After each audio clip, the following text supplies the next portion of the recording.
अस्सलाम वालेकुम, इय्याका नअबुदु व इय्याका नस्तईन। आज हम एक्सरसाइज 2.2 करेंगे। क्लास 12 फेडरल बोर्ड है और यहाँ पे आपको ना शुरू वाले क्वेश्चन में वो पूछ रख के आपने बताना है। क्वेश्चन का इक्वेशन दी हुई है, क्वेश्चन आपको दिए हुए हैं कि जो है ना इसमें फंक्शन डिसकंटिन्यूस है क्या कंटिन्यूस है। अगर डिसकंटिन्यूस है तो कौन से पॉइंट्स पर जो है ना वो डिसकंटिन्यूस है। तो फंक्शन डिसकंटिन्यूस कैसे होता है? फंक्शन डिसकंटिन्यूस तब होता है जब जो है ना आपका डिनोमिनेटर में जीरो आ जाए, यानी आंसर जो है इन्फिनिटी में चला जाए। तो आंसर इन्फिनिटी में कैसे जाता है? एक तो डिनोमिनेटर में अगर जीरो आ जाए और दूसरा ये कि आयोटा वाला यानी कॉम्प्लेक्स नंबर आ जाए, तब भी जो होता है ना आपका फंक्शन जो होता है वो डिसकंटिन्यूस हो जाता है। ठीक है। और तीसरी वजह है कि अगर उसकी लिमिट एग्जिस्ट ना करती हो, ठीक है, तब भी फंक्शन जो है वो डिसकंटिन्यूस हो जाता है। अब ये देखें, क्वेश्चन नंबर 1 है। इसमें देखें लिखी हुई है पोलिनोमियल इक्वेशन लिखी हुई है। देखें एक्स स्क्वायर माइनस 5x+6। तो आपको ये मैं बता दूँ, आप जो होती है ना पोलिनोमियल, वो जो होती है वो कंटिन्यूस होती है। ठीक है। यहाँ पे इसके नीचे लिख देंगे for x square minus 5x+6 is not equal to zero. ठीक है। इसमें कुछ भी पुट कर लें, मतलब जो है ज़ीरो के इक्वल नहीं आती। ठीक है। इस वजह से जो है ना सो function is function F X है, function F x is continuous. इस वजह से फंक्शन जो है वो कंटिन्यूस होगा। ठीक है। अब दूसरे वाला है, दूसरे वाले में देखें 2x और नीचे के x square plus 5।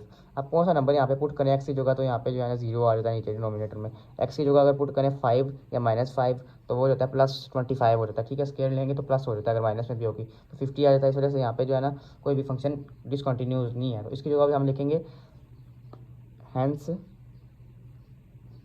X square 5 is not equal to zero. Zero के इक्वल बिल्कुल भी नहीं आता। So function F x is continuous. ये भी कंटिन्यूस है। ठीक है। आपके क्वेश्चन नंबर 3 आ जाता है। ये देखें, इसमें ना आपको नीचे पता नहीं लग रहा मतलब कि कंटिन्यूस है डिसकंटिन्यूस है कहाँ पे, इसलिए आपने इस तरह करना है कि इसको लेट कर लेना है x minus 9x plus 8 is equal to zero. Zero के को लेट कर लेना है। अब इसकी फैक्टराइजेशन करनी है, मिड टर्म ब्रेक से कर लेते हैं। X square minus 8x minus X plus 8 is equal to zero. इन दोनों को मल्टीप्लाई करेंगे तो माइनस +8 आ जाएगा आंसर। ठीक है। और ऐड करेंगे तो -9 आ जाएगा। ठीक है। यहाँ से कॉमन लिया एक्स, पीछे क्या आ जाता है x-8, यहाँ पे भी x-8 is equal to zero और यहाँ पे कॉमन क्या लिया -1। ठीक है। x-1 और इसको एक बार लिख लें x-8 is equal to zero. ठीक है। अब x इज इक्वल टू 1, यानी इसके इक्वल का डेट करके हमने ऐसे किया x-1 is equal to zero, x is equal to 1। ठीक है। अब 8 को भी x इज इक्वल टू 8 -8 है +8 हो जाता है, जैसे ये किया हमने। ठीक है। और ये दो पॉइंट्स ऐसे पॉइंट्स हैं जहाँ पे फंक्शन जो है वो डिसकंटिन्यूस होगा। यहाँ पे लिखेंगे function is discontinuous at given points x is equal to 1 and x is equal to 8। अब क्वेश्चन नंबर 4 है। ये देखिए, यहाँ पे कुछ ऐसा पुट करें जो है ना डिनोमिनेटर के अंदर के आंसर जो है वो ज़ीरो आ जाए टोटली। ठीक है। ये देखिए -1 यहाँ पे लिखा हुआ है, x की पावर 4 है। अगर यहाँ पे 1 पुट किया जाए, 1 यहाँ पे कर लेते हैं x 4 -1 है दिया हुआ। ठीक है। यहाँ पे x की जगह अगर 1 पुट करें 4 -1 तो 1 की पावर 4 जो होती है वो भी 1 ही होता है। तो यहाँ पे क्या आ जाता है 1 -1 जो कि ज़ीरो के इक्वल होता है। ठीक है।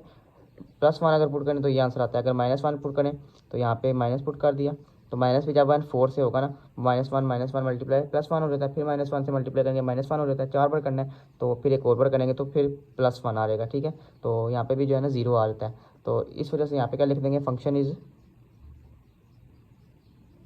डिसकंटिन्यूज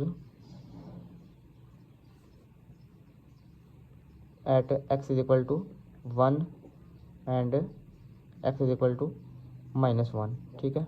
क्वेश्चन नंबर 5 है। इसमें हमने साइन एक्स 2x को पुट कर लेना है ज़ीरो के इक्वल। ठीक है। उसके बाद 2x इधर ही जाएगा, साइन इनवर्स ज़ीरो हो जाएगा उस साइड जाके। अब आपने देखना है कि साइन इनवर्स ज़ीरो किन किन एंगल्स पे आता है। ज़ीरो साइन ज़ीरो हो तो ज़ीरो आ जाता है, पाई उस तरह 2π 3π और आगे जो है चलती जाती हैं 4π, इस तरह n π तक जाता है कि मतलब जो है ना इन्फिनिटी है इसका नंबर, कोई भी लिमिट नहीं है इसकी। ठीक है। तो इस वजह से जो है ना फंक्शन डिसकंटिन्यूस होगा 2x is equal to n π मतलब कि बहुत सी पाइयाँ बहुत ज़्यादा। ठीक है। और x is equal to n π/2 ये आ जाता है। तो यहाँ पे क्या लिखने के नीचे function is discontinuous at x is equal to n π/2। और क्वेश्चन नंबर 6 है, ये भी कोई मुश्किल नहीं है। यहाँ पे जो है ना आपने लिमिट पुट करनी है, दो लिमिट पुट करनी है, लेफ्ट हैंड लिमिट और राइट हैंड लिमिट, ठीक है। ये एट कॉन्स्टेंट वाली है, ये भी अलग है। तो अगर ये वाली जो है इसके इक्वल आ गए लेफ्ट वाली राइट हैंड के, तो फिर जो है ना फंक्शन जो है कंटिन्यूस होगा। अगर इसका आंसर जो है इससे मुख्तलिफ है तो ये जो है डिसकंटिन्यूस होगा। चलिए चेक करते हैं। आपने ऐसे करना, लिमिट पुट करनी है, ठीक है। F x is equal to limit x, मतलब यहाँ पे जो है पुट करना है आपने एक्स लेस दैन वाली, ठीक है। यहाँ पे माइनस क्यों कर रहा है कि ये जो है लेस दैन है, ये देखिए माइनस क्यों कर रहा है, लेस दैन है। सो यहाँ पे क्या पुट करेंगे, एक्स की जगह 0 पुट कर देंगे, ठीक है। तो यहाँ पे आंसर क्या आ जाता है, 0 आ जाता है। और यहाँ पे ये प्लस का निशान जो है वो जाहिर कर रहा है कि ये जो है बड़ी वाली लिमिट एक्स स्क्वायर वाली, ठीक है, ग्रेटर देन वाली या इक्वल वाली। तो यहाँ पे एक्स स्क्वायर की जगह जो है ना, एक्स स्क्वायर की जगह भी 0 ही पुट करना है, ठीक है। आंसर क्या आ जाता है, 0, ठीक है। अब एट कॉन्स्टेंट चेक कर लेते हैं, एफ सी की जगह 0 इज इक्वल टू एक्स, यानी यहाँ पे भी 0 आ जाता है, ठीक है। तो यहाँ पे नीचे क्या लिखेंगे, limit is left side limit is equal to right hand limit. So function is continuous at x is equal to 0, 0 पे जो फंक्शन कंटिन्यूस होगा। अब दूसरी दी हुई है 2, तो 2 के लिए भी हम चेक कर लेंगे, दो लिमिट पुट करके कि जो है ना इक्वल आ रही है या फिर नहीं आ रही, ठीक है। लेफ्ट हैंड लिमिट और right hand limit, limit x c minus f x is equal to limit 2, यहाँ पे 2 पुट करना है, ठीक है, माइनस वाली है। तो एक्स ये सिंपल वाला है, ये इसको शो कर रहा है सिंपल वाला, मतलब कि इसके ऊपर स्केयर वाला नहीं है। एक्स लिखा और यहाँ पे 2 पुट कर दिया, 2 आ गया इसका आंसर। और दूसरा जो राइट हैंड लिमिट वाला है उसमें limit x c plus f x is equal to limit x square, ठीक है। एक्स स्क्वेयर वाली पुट करनी है अब यहाँ पे 2 प्लस, यानी बड़े वाली है यहाँ पे, X square is equal to 2 का square is equal to 4 answer आ जाता है। ये देखें लेफ्ट हैंड साइड की लिमिट जो है वो राइट हैंड साइड की लिमिट के बराबर नहीं आई, एक साइड 2 आया, इस वजह से जो है ना function is discontinuous for x is equal to 2। और ये क्वेश्चन नंबर 7 है, इसमें भी पिछले क्वेश्चन की तरह से पुट करेंगे। उसके बाद जो है ना एक चीज़ आपने याद रखनी है, साइन एक्स बाई एक्स, ये एक थ्योरम है, इसको कहते हैं सैंडविच थ्योरम, ठीक है, sandwich theorem. Sine x by x is equal to 1, यानी इसकी जो वैल्यू होती है ना 1 के इक्वल होती है, ठीक है, ये 1 के नज़दीक होती है, इसका प्रूफ भी है। तो इस वजह से यहाँ पे क्या लिख देंगे 1, ये 1 के इक्वल आ जाता है। और दूसरे वाला क्या लिखा हुआ है 1/2, और यहाँ पे 1/2 के इक्वल ही आ रहा है, ठीक है। तो दोनों जो है ना डिफरेंट है यहाँ पे। Left hand limit is not equal to right hand, ठीक है। तो यहाँ पे क्या लिख देंगे, function is discontinuous at x is equal to 0।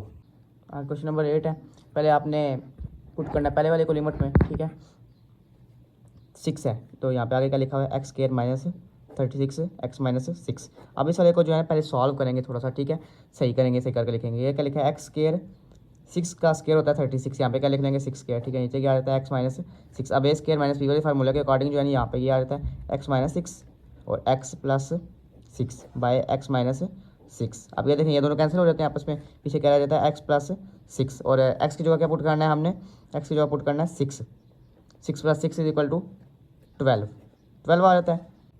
आगे दूसरे वाला जो है एफ सी किसके इक्वल दिया हुआ है 12 के इक्वल, ठीक है।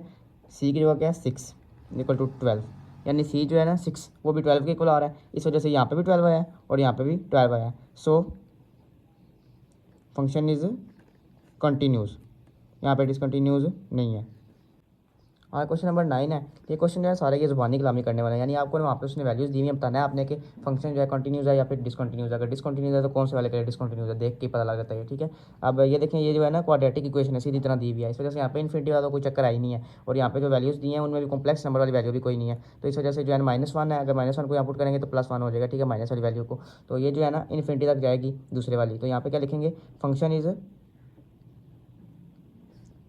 पहले ए लिख लेंगे, ऊपर ए वाले को सॉल्व करना है, ठीक है, continuous for x is equal to -1 से 3 तक जो है ना, इस वाली ब्रैकेट का मतलब होता है कि -1 शामिल है, ठीक है। और अगर ब्रैकेट ऐसी होती है छोटे वाली सिंपल वाली, उसका मतलब होना था कि -1 जो है ना वो शामिल नहीं है। अगर ऐसे लिखा होता -1, तो ये -1 शामिल नहीं है, इसका मतलब है -1 शामिल है इसमें।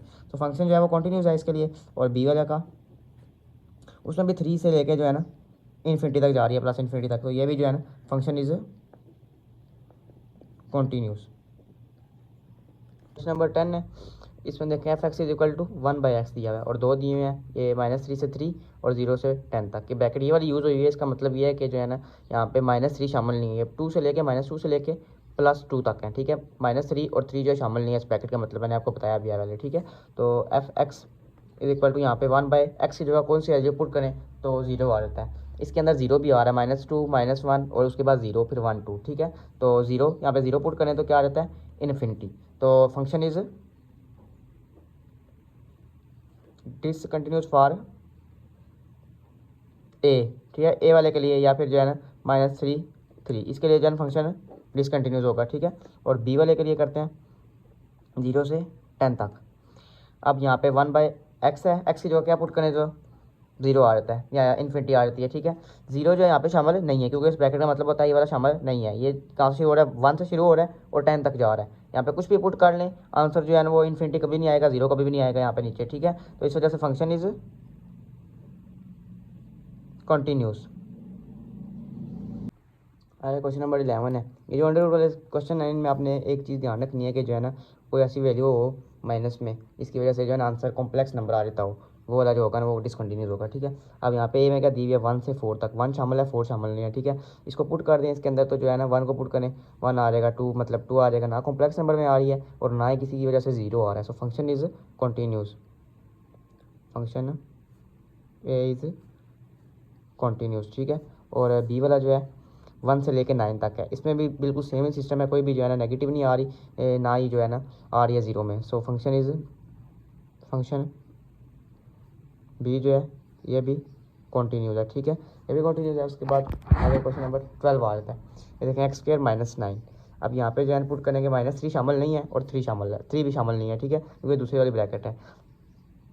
यहाँ पे अगर पुट करते हैं हम -2 -9, वैसे ये जो है स्केयर आएगा तो प्लस में हो माइनस में हो तो हो जाएगी ये प्लस में, ठीक है। 4 आ जाएगा 4 -9, अब -9 बड़ा है यहाँ पे, ठीक है। तो इस वजह से जो है ना फंक्शन जो है ना आ जाएगा कॉम्प्लेक्स नंबर में, ठीक है। यहाँ पे क्या लिख लेंगे, so function F x is equal to x² -9 is discontinuous. इन क्वेश्चंस में आपने जो है ना सिर्फ और सिर्फ ये बताना कि फंक्शन कंटिन्यूस है या डिसकंटिन्यूस है, दो नदी हुई हैं पॉइंट्स उनके दरमियान, ठीक है। अब बी वाला है, इसमें देखें यहाँ पे कोई भी पुट कर लें जो है ना, क्योंकि प्लस में आ रहा है, -3 पुट करेंगे ना तो आंसर क्या आ जाएगा 3 और 9 आ जाएगा, ठीक है। 9 और -9 0 आ जाएगा, लेकिन जो है कॉम्प्लेक्स नंबर में बिल्कुल नहीं जा रहा और ना ही जो है यहाँ पे डिनोमिनेटर वाला सिस्टम है। तो इस वजह से function is continuous for b. आगे 13 वाला है, इसमें पार्ट ए में जो है -4 से -3 तक दी हुई है। यहाँ पे अगर -4 पुट करें तो आंसर आ जाता है -16 + 8 यानी कि -8 आ जाता है। -3 पुट करें तब भी जो है आंसर -1 आता है, ठीक है। इस वजह से ये फंक्शन जो है ना यहाँ पे 0 किसी वजह से नहीं आ रहा डिनोमिनेटर के अंदर, ठीक है। और ना ही अंडर रूट है कि बंदा कॉम्प्लेक्स नंबर का हिसाब लगाए, इस वजह से जो है ना ये function is continuous. Function continuous होगा फॉर ए के लिए, इस वाले का कॉन्टीन्यूस होगा। अगर जो दूसरा आ जाता है बी वाला पार्ट -10 से 10 तक, अब यहाँ पे बीच में नंबर एक आ जाता है -10 से -2 आ जाता है बीच में नंबर, ठीक है। -2 नंबर एक आता है -10 से लेके 10 के दरमियान तक, ठीक है। अगर इसको पुट करें x³ + 8 की जगह तो क्या आएगा -2³ + 8 और -8 और +8 इज इक्वल टू 0। यहाँ पे 0 आ जाता है यानी x/0 आ जाता है इसकी वजह से -2 की वजह से, ठीक है। और बी वाले इसकी वजह से, बी वाले पॉइंट्स की वजह से, ठीक है। तो इन्फिनिटी में आंसर आ जाता है। तो function is discontinuous at b. अगर नेक्स्ट क्वेश्चन है, इन क्वेश्चन में भी आपने जो है ना फाइंड करनी है वैल्यू m की या फिर n की, कभी कभी दोनों की भी फाइंड करनी पड़ जाएगी। तो इसमें आपने पहले करना है कि लेफ्ट हैंड लिमिट पुट कर लेनी है माइनस वाली इसके साथ, उसके बाद राइट हैंड लिमिट पुट कर लेनी है। Limit x approaches to -c is equal to limit, यहाँ पे क्या है 4 दी गई है वैल्यू, यहाँ पे 4 लिख देंगे, ठीक है, माइनस ऊपर लिख देंगे। और m x है, ठीक है। m वैसे का वैसा x की जगह पुट करना है 4, तो यहाँ पे क्या आ जाएगा 4m लेफ्ट हैंड साइड का, और राइट हैंड साइड का पुट कर लेते हैं। Limit x approaches to plus c is equal to limit x, यहाँ पे भी 4 आ रहा है, ठीक है। एक्स स्क्वायर यहाँ पे पुट करेंगे, यहाँ पे x square is equal to 4 का स्क्वायर, यानी 4 वैल्यू दी हुई एक्स की यहाँ पे, ठीक है। 16 यहाँ पे 16 आ गई, यहाँ पे 4m आ गई। अब पहले हमने पढ़ा भी है ये कि जो होता है ना, ये वाली लेफ्ट हैंड लिमिट जो होती है वो राइट हैंड के इक्वल होती है, ठीक है। और दूसरी बात यहाँ पे जो है ना, उन्हें ऑलरेडी बताया हुआ कि जो है ना कंटिन्यूस है फंक्शन, हमें ये फाइंड नहीं करना कि फंक्शन कंटिन्यूस है या नहीं है, ठीक है। हमें फाइंड करनी है m की वैल्यू। इसके मुताबिक 4m इज इक्वल टू 16 होगा, और m इज इक्वल टू 16/4, और क्या आ जाएगा m is equal to, cancel करेंगे तो 4 m। आगे 16 वाला क्वेश्चन है, इसमें इसको वाले को लेंगे, लिमिट पहले पुट करेंगे, limit c approaches to limit x approaches to 2, ठीक है। और क्या लिखा है x square minus 4x minus 2, x की जगह क्या पुट करेंगे 2, इस पुट पर अगर पुट करेंगे 2 तो यहाँ पे 4 और -4 मतलब करके 0 हो जाएगा, तो आंसर हमारा जो है 0 आ जाएगा, इन्फिनिटी में चला जाएगा। इसलिए इसको पहले जो है सॉल्व कर लेते हैं थोड़ा सा। एक्स स्क्वायर माइनस 2 स्क्वायर हो जाता है ये, ठीक है 4, और नीचे क्या आ जाएगा x माइनस 2। अब इसको क्या लिख सकते हैं x माइनस 2 और x प्लस 2 वो फार्मूला बना कर लिख लेते हैं, ठीक है। उसके बाद नीचे क्या आ जाएगा x माइनस 2, ऐसे का वैसा, ये दोनों कैंसिल हो जाएंगे और आंसर क्या आ जाता है x प्लस 2। अब x की जगह पुट कर लें 2 को, ठीक है। x की जगह 2 को पुट करना है, 2 + 2 इज इक्वल टू 4, यानी x की क्या वैल्यू आ जाती है 4, ठीक है। और दूसरी side f(x) is equal to fc, यहाँ पे क्या दिया हुआ है x यहाँ पे आई नहीं है, और सी जो है m दिया हुआ है, ठीक है। इसकी m आ गया वैल्यू, लेफ्ट हैंड साइड की m आ गया, इस वाले 4 आ गया, और ये जो है कॉन्स्टेंट इसकी m आ जाती है, ठीक है। तो पिछले रूल के मुताबिक 4 इज इक्वल टू m, यानी m इज इक्वल टू 4। यहाँ पे m की वैल्यू हमने फाइंड कर लिया है, क्योंकि यहाँ पे जो है उसने बोला है ऑलरेडी के फंक्शन कंटिन्यूस है वो हम। अब क्वेश्चन नंबर 17 है, इसमें 3 दी गई हैं। इससे पहले करेंगे लेफ्ट हैंड लिमिट, उसके बाद राइट हैंड लिमिट, उसके बाद फॉर कॉन्स्टेंट के लिए भी, ठीक है। Left hand limit x approaches to minus c is equal to limit, इसके दरम्यान ये कर लेते हैं लाइन डाल के, x क्या है 3 दी हुई है, ठीक है। माइनस ऊपर लिखेंगे क्योंकि लेफ्ट हैंड वाली है, छोटी वाली है, ठीक है। और यहाँ पे क्या है m वैसे का वैसा, x की जगह पुट कर लेंगे 3, तो आंसर क्या आ जाएगा 3m लेफ्ट हैंड का। Right hand limit x approaches to c plus और is equal to limit x approaches to 3 है, ठीक है। और यहाँ पे क्या आ रहा है आंसर, सॉरी वैल्यू क्या गिवन है माइनस, इसको नीचे लिख लेते हैं -2x + 9, ठीक है। -2x + 9, अब x की जगह पुट कर लें 3 को प्लस 9, -6 + 9 क्या आ जाता है +3, ठीक है। आंसर यहाँ पे आ जाता है। फॉर कॉन्स्टेंट के लिए पुट कर लेते हैं f(x) is equal to fc, x की क्या गिवन है यहाँ पे वैल्यू, यहाँ पे n दिया हुआ है, ठीक है। और c की क्या है 3 है, लेकिन यहाँ पे x की कोई भी वैल्यू, x मतलब दिया हुआ ही नहीं है, इस वजह से यहाँ पे क्या लिख देंगे n आ जाएगा सिंपली, ठीक है। यहाँ पे n और m दोनों फाइंड करने हैं। अब उस रूल के मुताबिक जो है left hand side right hand side और इक्वल टू कॉन्स्टेंट तीनों बराबर होंगे, क्योंकि उसने ऑलरेडी बताया फंक्शन कंटिन्यूस है, ठीक है। तो 3m is equal to 3 is equal to n, 3m is equal to 3 कर लें और 3 इज इक्वल टू n कर लें, m is equal to 3/3, m is equal to 1 आ गया यहाँ पे, ठीक है। और यहाँ पे क्या आ जाता है n इज इक्वल टू 3। अब इसको m को यहाँ पे पुट करें तो क्या आता है आंसर 3 × 1 = 3, यानी m की वैल्यू 1 है, और यहाँ पे 3 ऑलरेडी है, यहाँ पे n की जगह 3 पुट कर दें, यानी तीनों के आंसर जो है वो बराबर। अब जो क्वेश्चन नंबर 18 था, इसमें भी 3 दी हुई है, इस वजह से left hand limit right hand limit और for constant, left hand right hand और फॉर कॉन्स्टेंट। लेफ्ट हैंड क्या दी हुई है लिमिट,